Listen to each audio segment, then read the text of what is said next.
We saw that for a function f of t, the integral from negative infinity to infinity of delta of t minus t naught times f of t dt is equal to f of t naught. We will use this to compute the Laplace transform of delta of t minus t naught. To start, we'll use our definition of the Laplace transform, which is that it is given by the integral from 0 to infinity of e to the negative st times delta of t minus t naught dt.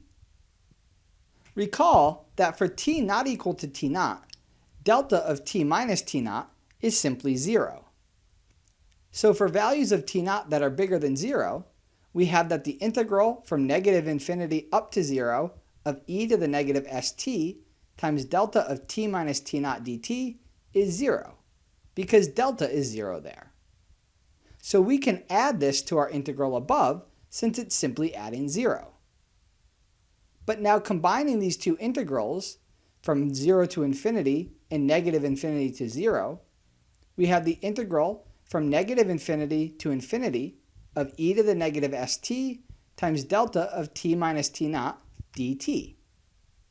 But using what we found above, that the integral of delta of t minus t naught times some function f of t is given by f of t naught, where f of t here is e to the negative st, we can conclude that this integral is e to the negative s times t naught.